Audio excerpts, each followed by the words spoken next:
এখন একটা ভিডিও হয়েছিল, হ্যাঁ ভিডিও করেছিল, কিন্তু সেই ভিডিওটা ও দেখে হঠাৎ পোস্ট করে দেয়, দিয়ে বলে যে তুমি যদি আমাকে বিয়ে না করো আরো ভিডিও পোস্ট করবো, তোমার লাইফ বরবাদ করে দিবে। আমি ওকে বিয়ে করতে বাধ্য হয়েছিলাম, হ্যাঁ ব্ল্যাকমেল করতে, দিয়ে আমি ওকে বিয়ে করতে বাধ্য হয়েছি। আর এখন ও ওইসব ভিডিও ভাইরাল করে এখনো আমার দিকে আর ফিরে তাকাচ্ছে না, এখন অন্য মেয়েদেরকে নিয়ে ফুর্তি করে বেড়াচ্ছে। এখন তাহলে আমার লাইফটা কি হবে? এখন তো আমার পুরো জীবনটাই বরবাদ করে দিল ও। তাহলে আমি এখন কি করব আমি বলেন? কারণ আমার তো একটা লাইফ আছে, তাই না? আমি তো একটু বাঁচতে চাই, কারণ ওর জন্য যদি আমি মরে যাই তাহলে আমার আমার ফ্যামিলি তো আমার জন্য শেষ হয়ে যাবে, তাই না? আর ও এখন আমাকে বিয়ে করে অন্য মেয়ে নেয় না আসছে, এখন আমার দিকে আর ফিরেও তাকাচ্ছে না, এখন তাহলে আমার কি হবে?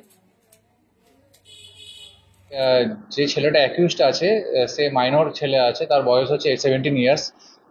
ওর বিরুদ্ধে একটা অ্যালিগেশন ছিল যে একটি মেয়ে একটা এলিগেশন দেয় যে তার সাথে শারীরিকভাবে সম্পর্ক করে এবং সম্পর্ক করে তাকে মিসইউজ করা হয় এবং তার পরিবারকে ভয় দেখানো হচ্ছে। তো সেই মেয়েটির বাড়ির লোকের কমপ্লেনের উপর বেস করে একটি স্পেসিফিক কেস রিজু করা হয়েছে রেজিনগর থানায়, এবং যেটা পক্সো অ্যাক্টে রিজু হয়েছে এবং চাইল্ড ম্যারেজ প্রোহিবিশন অ্যাক্টের মধ্যে দেওয়া আছে। তাতে আমরা দুজনকে অ্যারেস্ট করেছি। যে ইউটিউবারের কথা আপনারা বলছেন সে ছেলেটির বয়স 17 বছর।